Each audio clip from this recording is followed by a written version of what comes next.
Hello everyone, welcome to smart learning with Saloni. आज हम करने वाले हैं क्लास 9 का मैथमेटिक्स चैप्टर 5 यूक्लिड ज्योमेट्री की एक्सरसाइज 5.1। प्रीवियस क्लास में हमने यूक्लिड ज्योमेट्री का इंट्रोडक्शन समझा था। इस क्लास में उसी को कंटिन्यू करते हुए हम एक्सरसाइज 5.1 करने वाले हैं। चलिए स्टार्ट करते हैं। यहाँ पर क्वेश्चन नंबर फर्स्ट है, which of the following statements are true and which are false, give reason for your answers. यहाँ पर हमारे पास टोटल 5 स्टेटमेंट्स है, जिसको हमें बताना है कौन सा ट्रू है कौन सा फॉल्स है और उसका रीजन हमें देना है। तो चलिए स्टार्ट करते हैं। फर्स्ट पॉइंट है, only one line can pass through a single point. ये बोल रहे हैं कि एक पॉइंट से बस वन लाइन ही पास थ्रू होती है। तो यहाँ पे जैसे हमने एक पॉइंट लगाया, अगर मैं यहाँ से एक लाइन ड्रॉ करूं, यहाँ से ये लाइन ड्रॉ कर सकती हूँ, यहाँ से ये लाइन ड्रॉ कर सकती हूँ, यहाँ से ये लाइन ड्रॉ कर सकती हूँ। इसका मतलब एक पॉइंट से मैं इनफाइनाइट नंबर ऑफ लाइंस जो है वो ड्रॉ कर सकती हूँ। तो ये स्टेटमेंट क्या हो गया? False. False as infinite number of lines can pass through a single point। एक सिंगल पॉइंट से हम इनफाइनाइट नंबर ऑफ लाइंस जो है वो पास थ्रू कर सकते हैं। ये हो गया हमारा फर्स्ट का आंसर। सेकेंड पार्ट है, there are an infinite number of lines which pass through two distinct point. Two distinct point से यहाँ पे हम लगा देते हैं, ये एक पॉइंट ए है, ये एक पॉइंट बी है। इसमें बोल रहे हैं टू डिस्टिंक्ट पॉइंट से इनफाइनाइट नंबर ऑफ लाइंस जो है पास थ्रू हो सकती है। तो यहां से अगर हम इसको ज्वाइन करते हैं तो एक ही लाइन पास थ्रू हो रही है, इसके अलावा हम कोई भी लाइन पास थ्रू नहीं कर सकते हैं दोनों सेम पॉइंट से। तो इसका मतलब क्या हो गया? ये स्टेटमेंट हो गया false. False as only one line can pass through a two distinct points. One line ही पास थ्रू हो सकती है टू डिस्टिंक्ट पॉइंट से, इसलिए ये वाला स्टेटमेंट क्या हो गया? फॉल्स। नेक्स्ट थर्ड वाला है, a terminated line can be produced indefinitely on both the sides. एक टर्मिनेटिंग लाइन है, यहाँ पे हमने ड्रॉ कर दी, एक टर्मिनेटिंग लाइन है जिसके पॉइंट है ए और बी। इसको हम बोथ साइड से इनडेफिनेटली प्रोड्यूस कर सकते हैं। तो हाँ, ये तो सही हो गया, क्योंकि इसको हम बी को कितना भी बढ़ा सकते हैं, ए को हम कितना भी प्रोड्यूस कर सकते हैं। तो ये वाला केस क्या हो गया? True, as we can produce line on both side. Both side हम लाइन को प्रोड्यूस कर सकते हैं। नेक्स्ट केस है fourth, if two circles are equal. अगर टू सर्कल्स इक्वल है then their radius are equal. अगर दो सर्कल इक्वल है तो उनकी रेडियस भी इक्वल होगी। क्या ये स्टेटमेंट ट्रू है? तो यस, यहाँ पे अगर सेम रेडियस के टू सर्कल्स अगर हम बनाते हैं, जैसे ये है 2 सेंटीमीटर का, ये भी रेडियस है 2 सेंटीमीटर की, इसका मतलब दोनों की रेडियस सेम है तो दोनों सर्कल भी क्या होंगे? इक्वल। तो यहां हो जाएगा true, circles coincide each other when their radius are equal।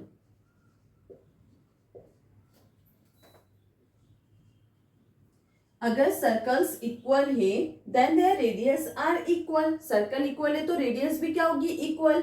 इसका मतलब ये दोनों बिल्कुल सेम है, ये दोनों एक दूसरे को छुपा सकते हैं, तो इसका एरिया भी इक्वल होगा, सर्कमफेरेंस भी इक्वल होगा।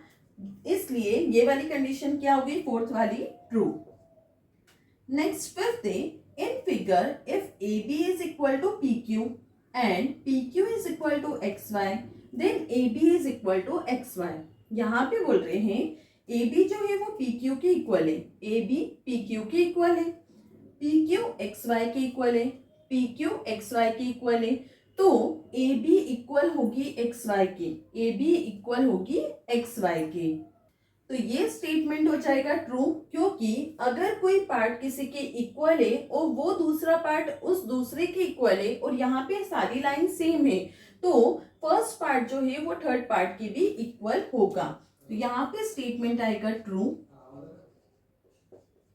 Things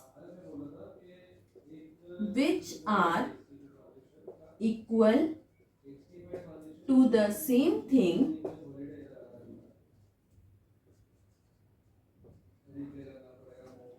equal to each other. अगर ए बी इक्वल है पी क्यू के, पी क्यू इक्वल है एक्स वाई के, तो यहाँ पर ए बी और एक्स वाई जो है ये दोनों भी इक्वल होंगे। तो यहाँ पे क्या आ गया, true things are which are equal to the same thing equal to each other. यहाँ पे हमारे टोटल 5 पॉइंट्स थे। फर्स्ट में था only one line can pass through a single point, तो ये फॉल्स हो गया था क्योंकि एक पॉइंट से हम infinite number of lines draw कर सकते हैं।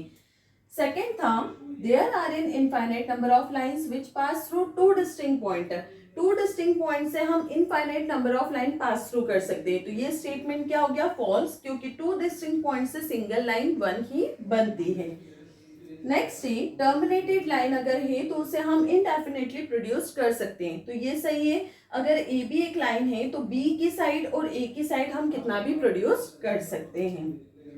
फोर्थ था टू सर्कल अगर इक्वल है तो उनकी रेडियस भी इक्वल होगी, तो ये बिल्कुल सही है, क्योंकि अगर टू सर्कल बिल्कुल सेम है, उनका एरिया सेम है, सर्कमफेरेंस सेम है, तो रेडियस भी उनकी क्या होगी, equal. Next in figure if A B, यहाँ पर ए बी इक्वल है पी क्यू के, पी क्यू इक्वल है एक्स वाई के, तो ए बी इक्वल होगा एक्स वाई के। तो यहाँ पर हमारे सारे पॉइंट्स जो थे फर्स्ट क्वेश्चन के 5 स्टेटमेंट से वो कंप्लीट हो गए। आई होप ये सारे स्टेटमेंट्स आपको क्लियर हुए होंगे। नेक्स्ट क्वेश्चन पे चलते हैं। चलिए नेक्स्ट क्वेश्चन देखते हैं। क्वेश्चन नंबर सेकेंड है give a definition for each of the following terms. यहाँ पे कुछ टर्म्स हमें देके रखी है जिसकी डेफिनेशन हमें लिखनी है। Are this other terms that need to be defined first, ये बोल रहे हैं क्या कुछ टर्म्स ऐसी है जिससे पहले हम डिफाइन करना पड़ेगा। व्हाट आर दे, वो कौन सी होगी और कैसे डिफाइन होगी, ये हमें बोला है। अब यहाँ पर फर्स्ट पॉइंट जो है वो है पैरेलल लाइंस। यहाँ पे हम ड्रॉ करते हैं, ये एक लाइन बनाई मैंने, इसको नाम दे दिया एल, ये एक लाइन ड्रॉ करी, इसको नाम दे दिया एम। एल और एम जो है वो दोनों आमने सामने हैं, सेम डिस्टेंस में है, कांस्टेंट है, तो इसे हम क्या बोलते हैं, पैरेलल लाइंस। तो इसकी डेफिनेशन कैसे लिखेंगे, two lines having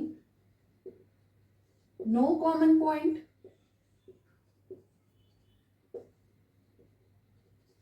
and distance between them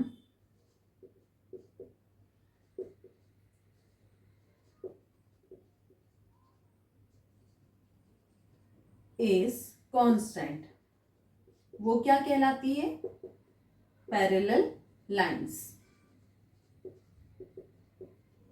यहाँ पे हमने डेफिनेशन क्या लिखी, two lines having no common point and distance between them is constant are parallel lines.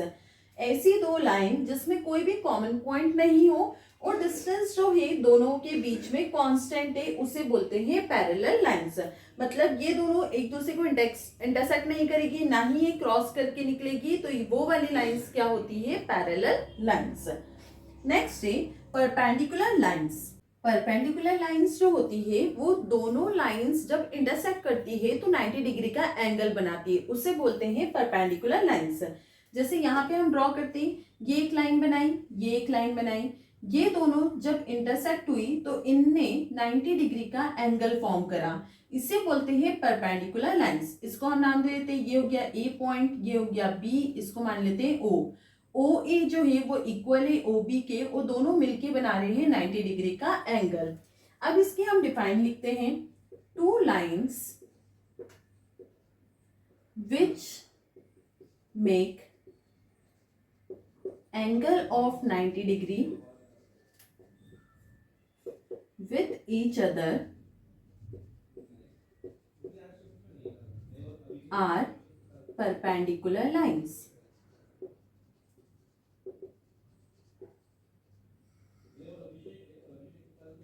जब दो लाइंस मिलके 90 डिग्री का एंगल बनाती है उसे बोलते हैं परपेंडिकुलर लाइन। नेक्स्ट देखते हैं third, line segment. Line segment क्या होती है? जैसे कि जिसके दो एंड पॉइंट्स होते हैं उसे हम बोलते हैं लाइन सेगमेंट। जैसे कि यहाँ पे ये दो एंड पॉइंट्स है ए और बी, इसे बोलते हैं लाइन सेगमेंट। मतलब एक लाइन जिसके दो एंड पॉइंट्स होंगे उसे क्या बोलते हैं? Line segment. लाइन डेफिनेशन लिखते हैं, line having two end points are line segment. ऐसी लाइन जिसके टू एंड पॉइंट्स होते हैं, जैसे कि ये हो गया स्टार्टिंग पॉइंट और ये हो गया एंड पॉइंट, तो ऐसी लाइन जिसके दो एंड पॉइंट्स होंगे उसे क्या बोलते हैं? Line segment. यहाँ पर क्वेश्चन नंबर 2 में 3 डेफिनेशंस थी जिसको हमने डिफाइन कर दिया है, लेकिन अभी कुछ टर्म्स और बची है जिसको हम डिफाइन करेंगे। तो चलिए आगे देखते हैं। चलिए नेक्स्ट 2 टर्म जो हमें डिफाइन करनी है उसको हम डिफाइन करेंगे। फोर्थ टर्म है radius of a circle. Radius of a circle, यहाँ पे हम एक सर्कल बना लेते हैं। अब सेंटर से जो लाइन ड्रॉ करते हैं हम सर्कल तक, उसे क्या बोलते हैं? Radius of a circle. अब इसे हमें डिफाइन करना है, तो क्या लिखेंगे? The distance between centre of the circle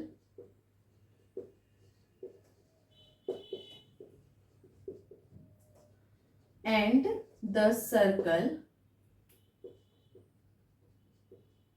are radius of a circle। मतलब जो line centre of the circle से सर्कल की बाउंड्री को टच करती है उसे क्या बोलते हैं? Radius of circle. जैसे यहाँ पॉइंट जो सेंटर है उसको O मान लिया हमने और डिस्टेंस A तक, तो ये क्या हो गई? OA is radius of a circle. अब नेक्स्ट है स्क्वायर। हमें बताना है स्क्वायर और स्क्वायर की डेफिनेशन। अब स्क्वायर क्या होता है? ऐसा क्वाड्रिलेटरल जिसकी 4 साइड्स होती है, ये चारों साइड्स इक्वल होनी चाहिए और इसके अंदर जो एंगल होते हैं वो सारे 90 डिग्री के होने चाहिए, उसे बोलते हैं स्क्वायर। तो यहां पे हम लिखेंगे अ quadrilateral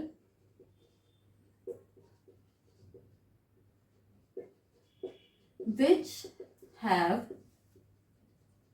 equal sides and all of its angle is of 90 degree are square। ऐसा क्वाड्रिलेटरल जिसकी सारी साइड्स इक्वल हो, उसके सारे एंगल्स जो है वो 90 डिग्री के हो, उसे क्या बोलते हैं? स्क्वायर। यहाँ पर टोटल हमने 3 टर्म्स जो हमें दी थी वो हमने डिफाइन करी है, और उनने बोला था कुछ ऐसी टर्म्स जो हमें डिफाइन करने की नीड है, उसमें हमने लिया radius of a circle and square. तो टोटल हमने 5 डेफिनेशंस यहाँ पे पढ़ी है। आई होप आपको सेकेंड क्वेश्चन क्लियर हुआ होगा। नेक्स्ट क्वेश्चन पे चलते हैं। चलिए नेक्स्ट क्वेश्चन नंबर 3 है, कंसिडर 2 पोस्टुलेट्स गिवन बिलो। यहाँ पे 2 पोस्टुलेट्स हमें देके रखे हैं। फर्स्ट है given any 2 distinct points A and B, there exist a third point C। यहाँ पे 2 डिस्टिंक्ट पॉइंट्स है A और B। जैसे ये हमने एक लाइन ड्रॉ करी A और B, इसके बीच में एक थर्ड पॉइंट एग्जिस्ट करता है point C, which is in between A and B, और वो A और B के बीच में है। ये हमारा फर्स्ट पोस्टुलेट हो गया। सेकंड में बोला है there exist at least 3 points that are not on the same line. यहाँ पे 3 पॉइंट्स हमारे पास है जो सेम लाइन पर नहीं है। जैसे कि यहाँ पर हमने एक पॉइंट बना दिया A, यहाँ पे एक पॉइंट बना दिया B, यहाँ पे एक पॉइंट बना दिया C। Do this postulate contain undefined terms. अब पहले इस स्टेटमेंट को समझे, तो यहाँ पे अगर हम कोई भी लाइन ड्रॉ करेंगे तो दो, अगर मान लो A और B को हमने ज्वाइन करा तो C जो है वो बाहर रह जाएगा लाइन के। अब यहाँ पर आगे पूछा है do this postulate contain undefined terms. क्या ये पोस्टुलेट्स अनडिफाइंड टर्म्स को कंटेन कर रहे हैं? आर दिस पोस्टुलेट्स कंसिस्टेंट, क्या ये पोस्टुलेट कंसिस्टेंट है?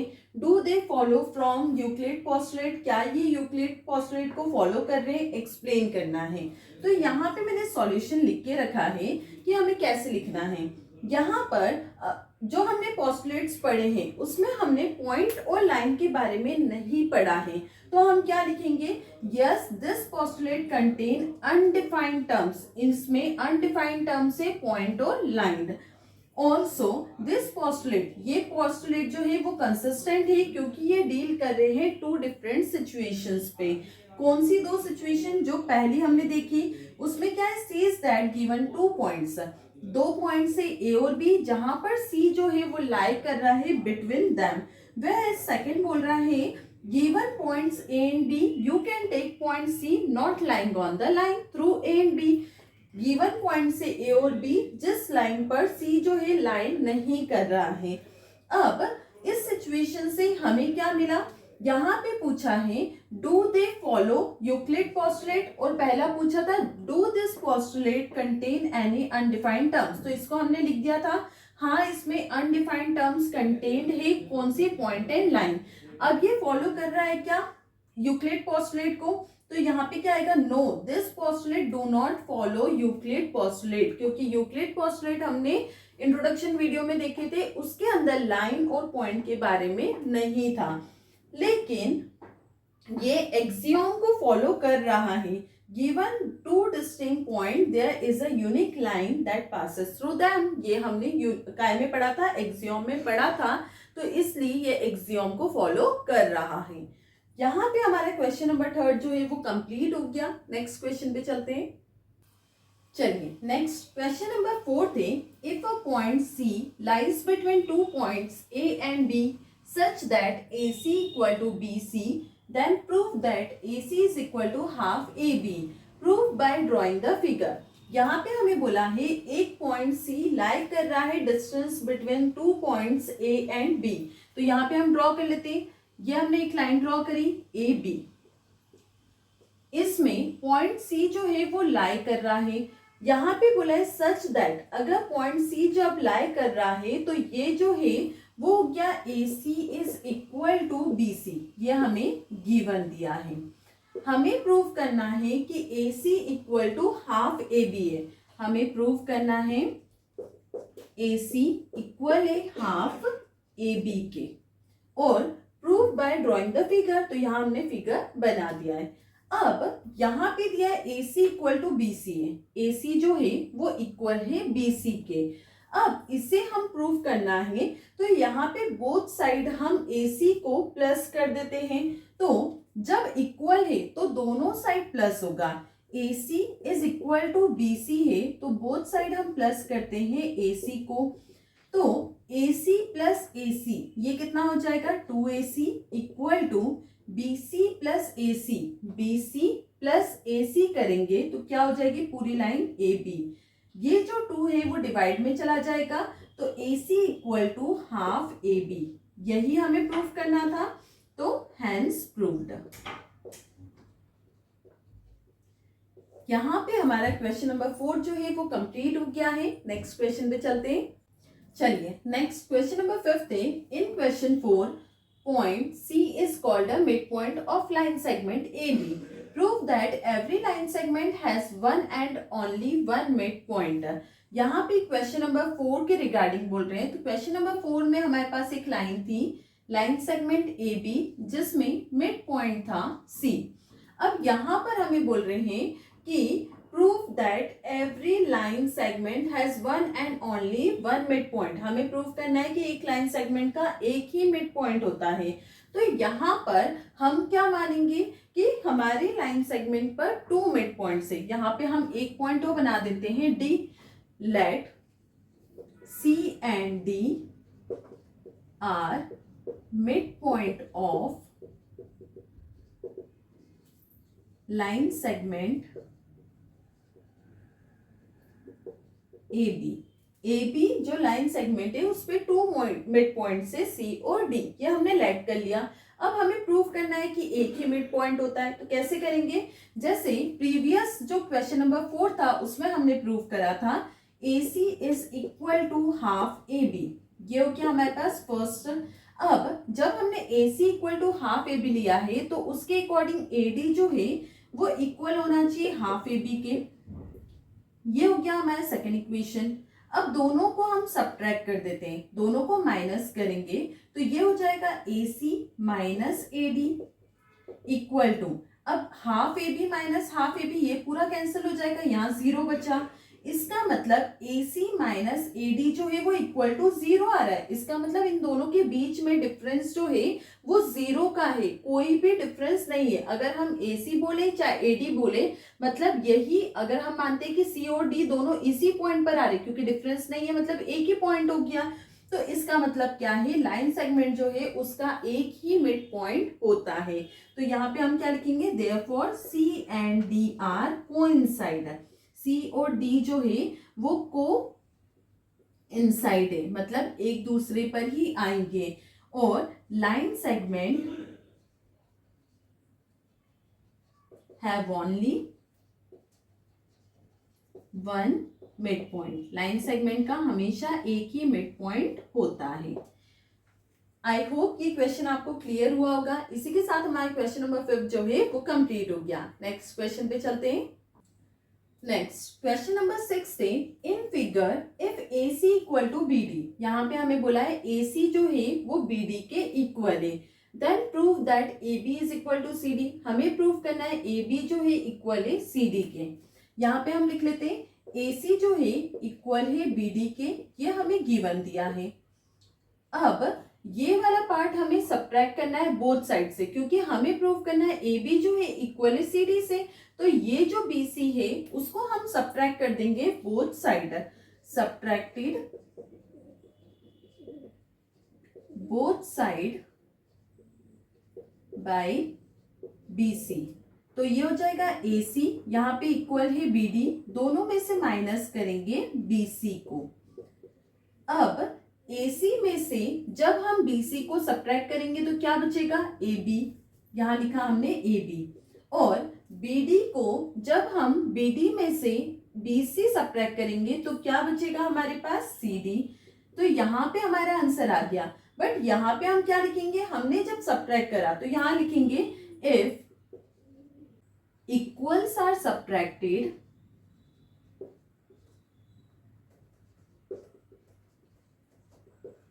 From equals. इक्वल्स को जब सब्ट्रैक्ट करते हैं इक्वल से तो रिमाइंडर इज ऑल्सो इक्वल।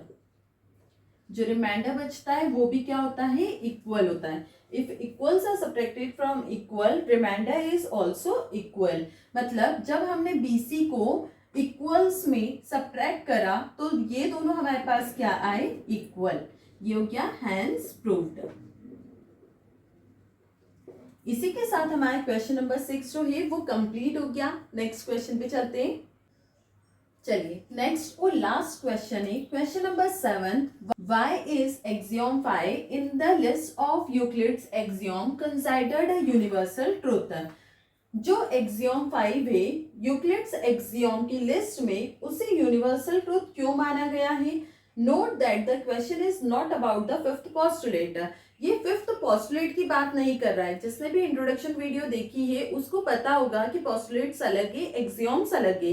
और जिसने नहीं देखी है, डिस्क्रिप्शन बॉक्स में आपको लिंक दी गई है इंट्रोडक्शन वीडियो की, तो आप उसको पहले देख लीजिएगा। यहाँ पे हमें ओनली फिफ्थ एक्सियम की बात करी है। फिफ्थ एक्सियम जो है वो था the whole is greater than the part. Whole जो है वो ग्रेटर देन है पार्ट से। अब यहां पर जैसे कि ये होल पार्ट है, इसमें अगर एक पार्ट हम निकाल दें तो भी होल जो है वो ग्रेटर देन होगा इस पार्ट से। इसलिए क्या बोलते हैं, होल जो है वो ग्रेटर देन है पार्ट से। It is true for everything in the world. इसको ट्रू माना गया है वर्ल्ड में हर जगह हर चीज के लिए। इसलिए hence it is universal truth, इसलिए इसको यूनिवर्सल ट्रूथ बोला जाता है क्योंकि इसमें बोला गया है होल जो है वो पार्ट से हमेशा ग्रेटर रहेगा, इसलिए ये यूनिवर्सल ट्रूथ है, इसको कोई भी चेंज नहीं कर सकता है। इसी के साथ हमारा क्वेश्चन नंबर 7 जो है वो कंप्लीट हो गया है और टोटल हमारी एक्सरसाइज में 7 क्वेश्चन थे, वो हमने एक एक करके कंप्लीट कर लिए, समझ लिए हैं। आई होप आपको सारे क्वेश्चंस क्लियर हुए होंगे। I hope you like my video. If like my video, like share and subscribe.